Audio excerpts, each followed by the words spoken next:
Skype was well known 10 years ago with its distinctive ringtone. Not so much any longer. Skype was previously a dominant communication software that revolutionized how people interacted online. Skype is widely regarded as a pioneer of internet communication, revolutionizing voice-over internet protocol technology. But what exactly occurred? Let's find out the truth regarding Skype's rise and fall. It all started in the tiny country of Estonia, only 12 years after the collapse of the Soviet Union. A group of childhood friends teamed up with two Scandinavian entrepreneurs to transform the way we communicate across boards with an app called Skype. So this was introduced in the early 2000s as a way for people to primarily connect via audio calls over the internet. It was essentially an alternative to using your phone. Back then, Skype was really bringing out to the masses. Then, how did this app that had millions of monthly users suddenly just become a nostalgic sound? Let us find out. Skype was launched in 2003 by Niklas Zennström from Sweden and Janus Fris from Denmark. The communication platform previously known as Skyper discovered that the name was already used on multiple internet domains and ultimately decided to change it to Skype. Kazaa code was included in early versions of Skype by Zennström and Fries. This allowed them to further improve their peer-to-peer architecture, which aided in providing a more dependable and high-quality audio and video communication experience. Compared to the early competition, Skype quickly gained popularity due to its revolutionary features and superior user experience. Their innovation in VoIP technology revolutionized internet communication and created new opportunities for worldwide collaboration. Skype allowed people to interact without relying on a central server. This enabled individuals all over the world to communicate in high-quality voice and video. That was the game-changer Skype needed to build a reputation for itself in the early 2000s. Unlike many of their competitors, Zennström and Fries kept things simple. Instead of bloating Skype with features, they concentrated on one thing: conversation. This added to its allure as a simple video conferencing platform. If you wanted to make internet calls, you'd use Skype. Have you used Skype? Skype quickly grew popular due to its ability to link individuals all over the world. Everyone enjoyed using the site, whether it was to catch up with friends or hold a conference with coworkers. It was also the ideal answer for companies searching for a low-cost means to connect with their employees and consumers. Skype had taken the world by storm by the mid-2000s, and millions of users couldn't get enough of it. Skype, in fact, was the future, or so everyone assumed. So what exactly happened? Skype grew in popularity and was eventually purchased by eBay for $2.5 billion in 2005. While eBay brought a lot of cash to the table, it quickly became clear that the firm struggled to monetize Skype and did not completely integrate it into its offerings. eBay was also not entirely devoted to Skype's growth and expansion. Its concentration remained on e-commerce, and as a result, it did not provide Skype with the resources it required to grow. Skype's capacity to innovate and compete with other communication platforms was hampered as a result. To make matters worse, eBay claimed that they had overvalued Skype, resulting in even more friction between the founders and eBay's senior executives. This resulted in Fries and Zennström quitting the company in early 2008, followed by eBay's decision to discontinue Skype. The in-year 2010s occurred. Social media became absolutely mainstream. Sure, Facebook and MySpace showed people what social networking could do, but things were about to get out of hand. Between 2010 and 2020, we saw the introduction of Snapchat, Instagram, Twitch, FaceTime, and numerous other apps.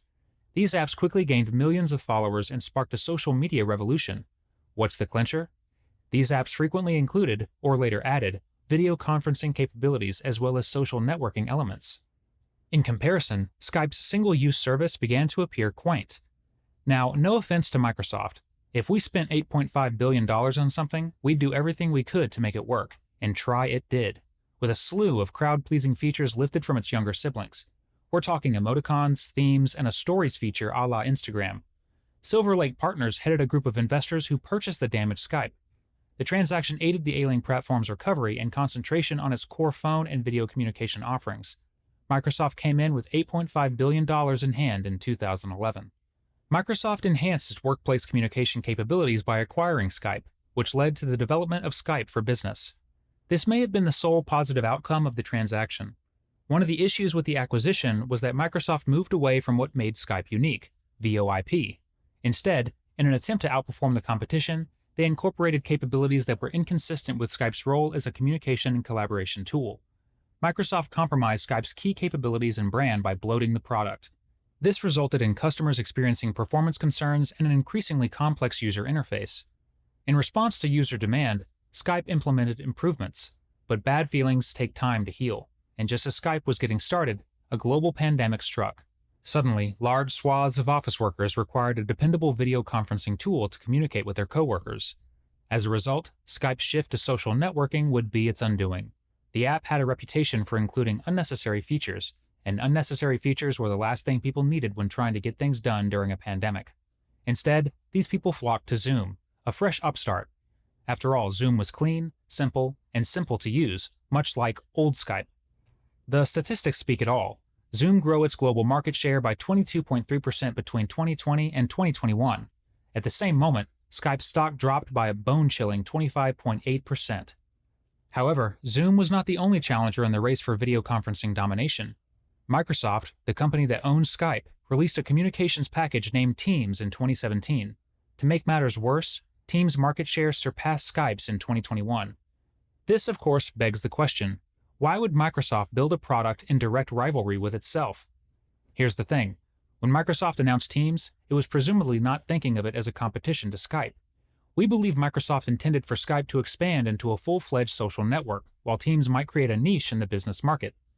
The pandemic halted those plans. With everyone cooped up at home, the distinction between social app and business app became far less significant. And, to be honest, Teams was a superior video conferencing option. It was, and still is, a jack of all trades, a formidable workplace communication and collaboration tool that can also be used to communicate with friends. At the time of writing, the percentage of employees who prefer to work from home was increasing, and as the desire to connect the office and the home grows, Teams shows no signs of slowing down. Skype's major competition was more user-friendly and dependable. Zoom concentrated on developing only features that aided video conferencing and collaboration, such as virtual backdrops, screen sharing, and recording capabilities. Zoom was able to accurately fulfill the market requirement and establish itself as a superior alternative to Skype by prioritizing these areas of improvement. This is where things started to go wrong, because many people believed that by focusing on showy features, Microsoft was ignoring Skype's main strength, seamless, low-latency video and audio calling. Users pounded the software with critical feedback, reducing its rating on Apple's UK App Store to 1 star. One review summed up the bad vibes as follows. I feel like with all of these new updates, Skype is taking up valuable space on our phones that they could be using to improve the app's features, making new features, icons, lists, and advice that no one will use. What is the current state of Skype in 2023? In 2021, Microsoft retired Skype for Business. Instead of catering to commercial consumers, the company decided to concentrate on the personal version of the service. The goal was to inspire individuals to stay in touch with their loved ones regardless of where they were in the world. But the tale of modern productivity and communication is more than just video calls. It's also about improved collaboration features and seamless integration. Skype helped connect individuals and increase productivity. Even if it made a few mistakes, it paved the way for other amazing tools that followed. Thank you for watching. If you liked the video, please subscribe to the channel and turn on notifications.